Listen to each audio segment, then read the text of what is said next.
Okay, this is a lecture we already discussed. It is about edema. And so in this lecture, inshallah, after this, you can able to define edema and you can list the causes of edema formation and you can explain the mechanism involved in edema formation and its clinical importance. And you can able to differentiate between the types of edema on the basis of clinical pathological features and able to identify the cause of the edema. So before going to the details of edema, let us discuss some basics.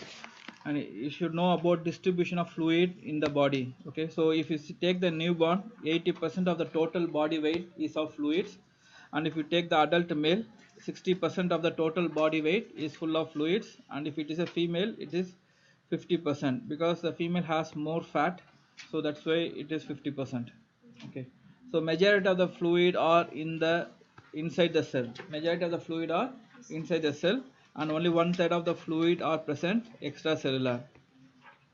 And you all know how it is balanced like this. Okay, so because of the electrolytes difference in the intracellular environment and the extracellular environment. For example, you all know that sodium is very less inside the cell and it is more outside the cell, and potassium is more inside the cell, and whereas outside the cell it is very less. Because of this change in the electrolytes distribution, so the fluid is balanced 2/3 in the cell and inside the cellular compartment and 1/3 in the extracellular compartment. Okay, so the fluid exchange happens at the capillary bed. The fluid exchange happens at the capillary bed. It is very important because the fluid exchange takes the nutrition to the cells. Okay, so that is very important. And when you see the arteriolar side of the capillary, and you all know two ends are there in the capillary. One is arteriolar, other one is venular end. From the arteriolar side, 14 ml of fluid escapes out from the capillary because of what pressure? You all saw the video. Capillary hydrostatic pressure. Because of capillary hydrostatic pressure, the fluid goes from capillary to the interstitium, and that is considered it is approximately 14 ml per minute. Okay, so when the blood goes to the venular side, there is another pressure which is increased. There is capillary colloidal osmotic pressure. This pressure is because of proteins, because of plasma proteins. So I am making the concept more simple. Understand? Because of plasma proteins. Because of plasma protein, the pressure created in the capillary, that is called capillary colloidal osmotic pressure. That is called capillary colloidal osmotic pressure. So when the fluid goes out from the arteriolar side of the capillary, the protein gets more here. Protein gets concentrated more here. So that creates a pressure that is called capillary colloidal osmotic pressure. So that brings back the fluid. That brings back the fluid. So how much fluid returns? Around 12 ml per minute. Around 12 ml per minute. And rest of the 2 ml fluid is collected by the lymphatics, and again that drains into the venous system. Again it comes and drains into the venous system. Anybody is having any doubt up to here? It's very clear. Okay, once again I'm telling, the fluid in the capillary side, it goes out from capillary to the interstitium by means of what pressure? Capillary hydrostatic pressure. Capillary hydrostatic pressure. So when the fluid goes out inside the capillary, the fluid level will be less, right? The fluid level will be less. Protein's concentration becomes more. Protein concentration becomes more. That creates a pressure. What is that pressure? Capillary colloidal osmotic pressure. So that pulls the fluid from the interstitium. That sucks the fluid from the interstitium. So then 12 ml of fluid comes back. So rest of the fluid remains in the interstitium, that is taken by a drainage system called lymphatics. Lymphatics removes those fluid. Okay. So now all this should be in good state. For example, we need a normal capillary hydrostatic pressure to send only 14 ml of fluid. To send only 14 ml of fluid. If the pressure is more, then the fluid going out will be more. The fluid going out will be more. For example, this pressure is more, then the fluid going out will be more. Example, congestive heart failure, that is right heart failure. That is right heart failure. So here the fluid escapes out in the systemic circulation. The fluid escape out in the systemic circulation. That's why the person gets edema in the lower parts of the body. Edema in the lower parts of the body. So if the right heart fails, the edema, the fluid collection happens in the venous side. So the edema forms in the lower part of the body. If it is a left heart failure, the fluid gets collected in the lung, so the pressure is more in the lung capillaries, the edema forms in the lung. Okay, so that is very dangerous. That is very dangerous because it interferes with the respiration. And or if the you take air inside, right? So now the fluid is also there. The fluid getting more, then the alveolar rupture, then the fluid mix up with the air and it comes out. It comes out as a bubbly sputum, that is called frothy sputum. Whenever you see the frothy sputum, it is a sign of left heart failure. It is a sign of left heart failure. Understand? See, these are the areas I am emphasizing because those areas will be targeting the cases. Understand? So this is very, I am telling only the essential and important point to the dental students, nothing more than that. For example, I give you one scenario. A old man coming to you for a dental clinic. Okay, some pain in the teeth. Okay, so you are putting him in the dental chair. He's an old man, he's a known cardiac disease patient. Okay, all of a sudden he is telling that his chest, he is feeling discomfort in the chest, and he is sweating, and he is having difficulty in breathing. After few minutes, you are rushing to take a intercom to call the emergency or someone, and immediately the patient started producing bubbly sputum. It happens. Okay, it is emergency in dentistry. Okay, in oral medicine they will take. So what immediately should tell you that the patient is going for left heart failure. The patient is going for left heart failure. Okay, it is high chance for the patient to die when you see a frothy sputum. Understand? So yeah, frothy sputum, left heart failure. Actually, I understand the concept. Okay, so when the left heart failure happens, the edema forms in the lung, in the pulmonary circulation. Okay, so this is all happens due to rise in capillary hydrostatic pressure, whether in the systemic circulation or in the pulmonary circulation. You all understand? This is due to rise in the capillary hydrostatic pressure. Okay, for example, you all know the plasma proteins are produced by liver. The plasma proteins are produced by the liver. Okay, so one more thing you should keep in your mind. Normally the proteins are not leaked in the urine. Normally the proteins are not leaked in the urine. Our glomeruli will not filter the protein. Will not filter the protein. There are many reasons for it. You understand, this is enough. The glomeruli will not filter the protein in the urine. Okay, especially albumin is not filtered.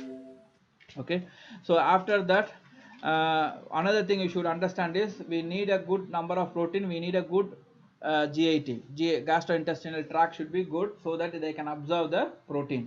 Meanwhile, they should not lose the, what are the proteins you are eating, it should not go in the feces, right? It should not go out. So these three organ is very important. What are they? Kidney, liver and the gastrointestinal tract. So if the liver is good, the patient protein synthesis is good. If the liver is failed, the protein synthesis is decreased. Then the plasma protein is decreased. The plasma protein is decreased. If the person's glomeruli in diabetic patient, the glomeruli is damaged, it will allow the protein to leak. It will allow the protein to leak. So what happens? The plasma protein will become less. The plasma protein will become less. Or the person is having some gastroenteropathy. That enteropathy is called protein losing gastroenteropathy. That is called protein losing gastroenteropathy. So what happens if the person is having such disease? The protein is lost. So the protein level in the blood will be decreased. So this all will leads to decrease in capillary colloidal osmotic pressure. So they cannot take back the 12 ml of fluid. They cannot take back the 12 ml of fluid. That leads to edema. That leads to edema. Usually renal disease producing edema, that will reflect in the surrounding eyes. It will reflect in the surrounding eyes. Okay, that is called periorbital edema. So in other way of remembering, if a heart failure happens, right heart failure happens, the edema forms in the legs. Edema form in the leg. Okay, so if the left heart failure happens, the edema forms in the lung. The edema form in the lung. If the kidney failure happens, the edema start forming around the eye, that is called periorbital edema, then surrounding the face, then it becomes whole body, okay. So this is problem in the kidney, okay. If the person is having problem in the liver, so they form a very big abdomen, okay. It is called ascites, understand. So these are the different conditions produce different types of edema. Okay, now one more thing you should keep in your mind: if the lymphatics is obstructed by the tumor, okay, so what happens, this 2 ml of fluid cannot be taken back, so that will be getting collected, that will produce lymphedema, okay. So these are the 3 major causes of edema formation, okay. So you should know about these 2 pressure, very important. One is capillary hydrostatic pressure, which pushes the water out of the capillary into the interstitium, and capillary colloidal osmotic pressure, which pulls the water back into the capillary, and excess fluid is removed by the lymphatics and it returns to the systemic circulation. So when the edema is formed, we see the fluid, what type of fluid it is. So it is a transudate or it could be exudate. Transudate is a clear water-like fluid. It is seen in the congestive heart failure or liver failure. If it is cloudy white yellow color fluid or sometimes reddish color fluid, it contains RBCs, WBCs, and the protein level is very high. Where is the protein? The protein level is very high, and it is seen in the infection. It is seen in the infection and the inflammation. So exudate is seen in inflammation or infection, and transudate is seen in congestive heart failure or liver failure. In other words, anything which increases the hydrostatic pressure, you see transudate. Anything which increases the hydrostatic pressure, you see the transudate. Anything which produce infection and inflammation, you see the exudate. Okay, see, sometimes the fluid gets collected in the joint. So what we do is we remove the fluid and we see whether it is a normal fluid or it has any different types of fluid. For example, it is blood mixed fluid, okay. So by seeing that fluid, we can able to identify the disease, okay. So that is very important. When the fluid is getting collected, sometimes the fluid may be collected in the face, okay. So that time we will remove the fluid and we see what type of fluid. If it is full of exudate, we look for inflammatory infectious condition. If it is full of transudate, we look for any local increase in hydrostatic pressure, okay. So this is can be collected in the lung. Just I'm giving some examples, okay. So edema means it is increased fluid in the interstitial space. This I already explained. And fluid collection can be happen in the different body cavities, and if it is collected in the thorax, it is called hydrothorax. If it collected in the pericardium, it is called hydropericardium. If it collected in the peritoneum, it is called hydroperitoneum. Clinically we call it as ascites. So anasarca means severe generalized edema, okay, commonly seen in renal failure patient. Renal failure means losing the protein. Okay, so protein poor fluid is transudate, protein rich fluid is exudate. Remember the cause of transudate and cause of exudate, okay.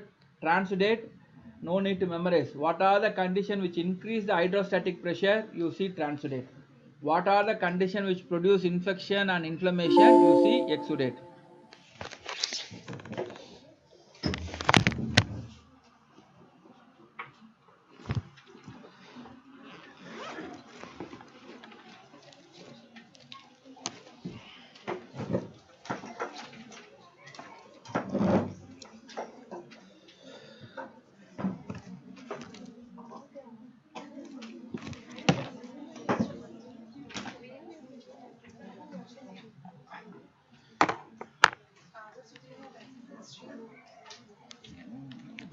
I think I have.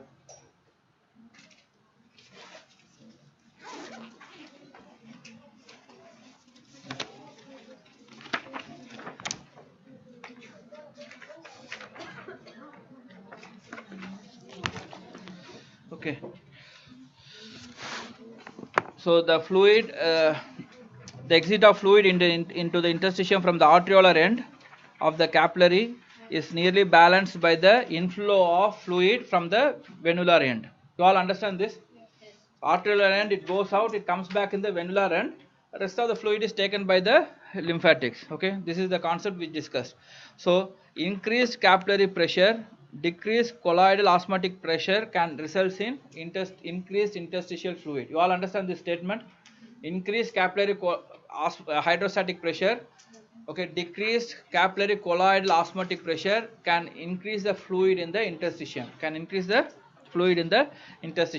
So what are the causes which I am emphasizing? Please understand that that is more than enough. Increased hydrostatic pressure, remember, two heart failure. One is right heart failure, other one is left heart failure, but the edema formation is in a different circulation. Okay, so don't say lower part of the body. You are any health science student, so tell in a different circulation. If it's a right heart failure, the edema forms in the systemic circulation. If it is a left heart failure, the edema forms in the pulmonary circulation. Okay. Now coming to the decreased colloidal osmotic pressure, these three conditions you should know, very common conditions. Protein is lost in the urine, that is called nephrotic syndrome. Nephrotic syndrome means heavy loss of protein in the urine. Example for nephrotic syndrome, diabetic mellitus. Okay, in the diabetic mellitus, the protein is lost in the urine.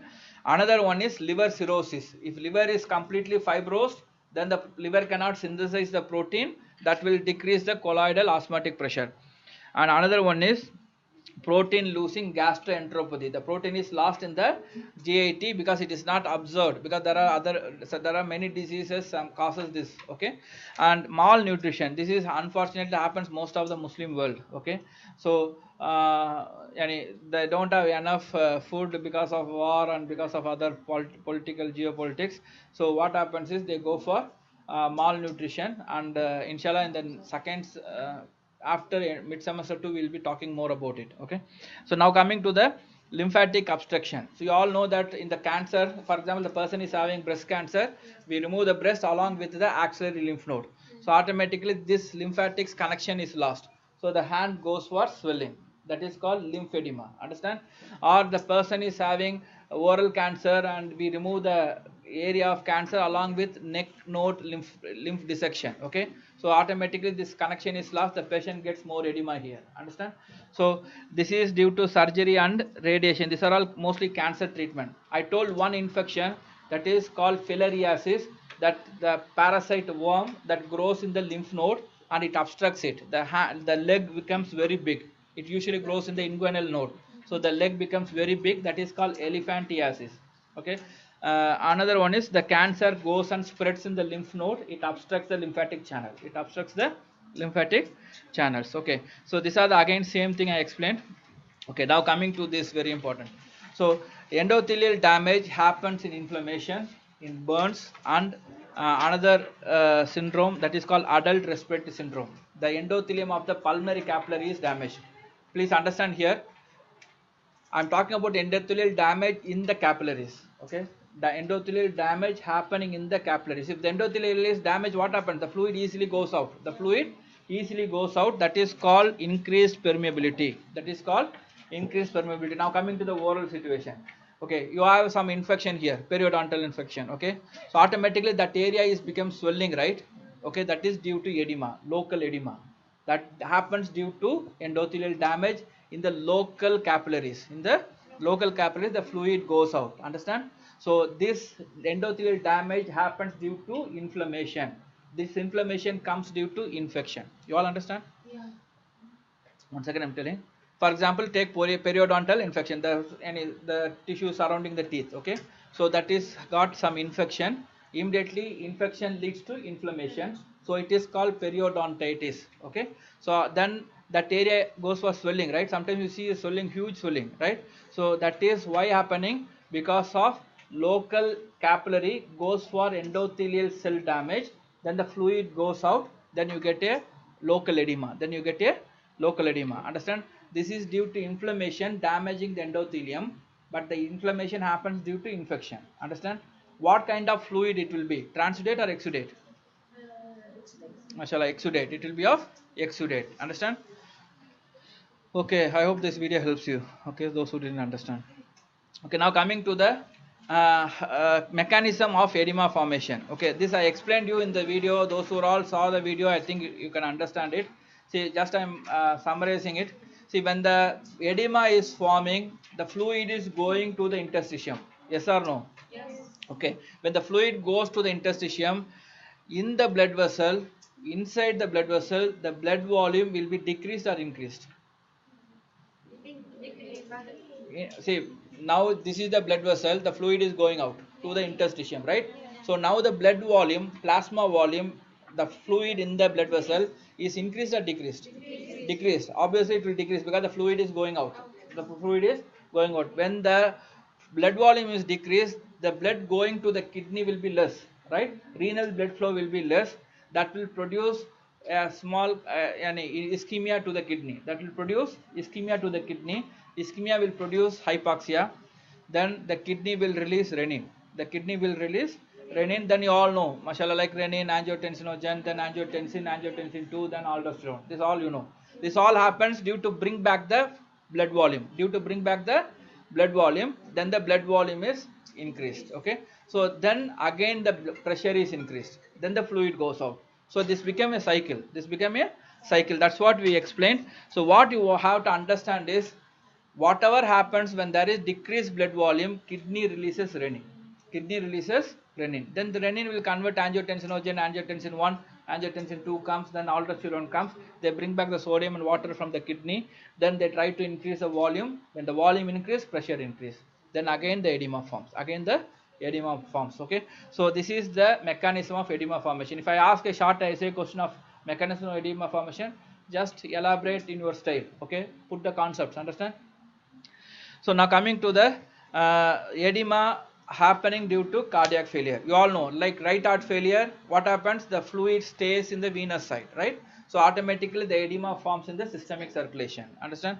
So it forms in the most commonly seen in the leg. So now coming to the concept of pitting edema. For example, the person is having swelling in the leg. So clinically what we do is we press that place. Okay, and when we press the place, the finger goes deeper. Okay, and we leave it, it forms a pit. It forms a pit, that is called pitting edema. It gives us a clue. Understand? If it is a pitting edema, it is due to increased hydrostatic pressure or decreased colloidal osmotic pressure. It is not due to lymphedema. It is not due to lymphedema. Non-pitting edema are called lymphedema or due to lymph obstruction. Okay, I'm giving a homework. Bring me the answer why it is pitting edema is forming in increased hydrostatic pressure and decreased colloidal osmotic pressure. You all understand the question? Non-pitting edema forms in lymphatic obstruction. Why? Inshallah, next class you guys give me the answer. Understand? So now next edema of remember the pitting edema. Understand? So pitting edema forms in any cause which increase the hydrostatic pressure. One is heart failure. One is heart failure. Okay. So now coming to the renal dysfunction. I told when the kidney loses protein, that is called nephrotic syndrome, that leads to decrease in capillary colloidal osmotic pressure, that leads to periorbital edema, face edema. If it becomes severe, the whole body becomes edema. That is anasarca. That is anasarca. Understand? So it starts with periorbital edema. So in the case if we give a history of periorbital edema, then you should identify it is something related to the renal. It is something related to the renal nephrotic syndrome or diabetic mellitus. Understand? So if we give the edema of pitting type, then it is related to the right heart failure. It is related to the right heart failure. So now coming to the lethal edema, very dangerous edema. So in the left heart failure, left ventricular failure, you see a edema in the pulmonary circulation. It is highly dangerous, I told, because it interferes with the respiration. It leads to cardiopulmonary arrest. It leads to cardiopulmonary arrest. Okay, now edema of the brain, it can be due to localized cause or generalized cause. Even edema of the brain, what happens when the brain swells? Okay, when the brain expands due to fluid collection, we have a skull, right? So the brain cannot expand, so it get compressed. That's what in any person got accident, we put a hole in the skull. Okay, we do a craniotomy, so we open the skull so that the brain can expand. Okay, that's why if you have any head injury patient, if you go and see, they have a very big head because that will be surrounded with bandage, because we open the skull so that the brain can expand. We should not allow the brain to compress. Okay, so after that the fluid will be removed, so automatically the brain comes back to normal state. Okay, so that is edema of the brain. So just I am giving some clinical example. In the congestive heart failure, otherwise called as right heart failure, you see ascites and pitting edema. This is called pitting edema. Just you press the finger, it forms a pit. Okay. So now this is the normal lung shadow. What you are seeing, it is shadow is very less because of fluid. Understand? This is the pulmonary edema X-ray, and it happens in the left heart failure. It happens in the left heart failure. So what you are seeing, periorbital edema and the edema of the face, and this child is having severe edema in the all over the body. It happens in the nephrotic syndrome. It happens in the nephrotic syndrome renal disease. See, this is filariasis. Understand? It is caused by a infection called filariasis. And if they remove the breast in this patient, and you can see the lymphedema in the hand. Okay, so this is edema due to lymphatic obstruction and lymphatic removal, and this is the bad state. Okay, so now it is edema of the face. Okay, and edema, you can see the edema in the hand also. This is basically due to nutrition deficiency, very commonly seen in the worst war hit areas in the African countries, and for other reasons. Okay, now coming to the clinical features. See, the edema may be simple or it can be dangerous. For example, edema of the leg, even it is due to right heart failure, it is not going to kill the patient. Okay, so but edema of the lung will kill the patient. Understand? So that's why you have to understand. One more thing you should understand: edema of the larynx. You know, in allergic situation, okay, the edema of the larynx happens. If the edema of the larynx happens, the patient airway is obstructed. Okay, the patient collapses within minutes. Okay, it happens in bee sting. You know, in the bee sting, immediately the histamine is released more in this area, then automatically the patient goes for laryngeal edema. What does the vitamin does? Histamine does. What histamine does? Come on. Huh? Vasodilation, increased vascular permeability, it causes edema, local edema, right? So the edema happens in the larynx. So automatically the larynx will obstruct the airway. So then it leads to the severe airway obstruction and the patient collapse. Okay, so this is about edema, and I hope inshallah you all understand this topic. Little bit complicated topic. I think I made my best. Okay, so see the videos. Inshallah, it will help you girls.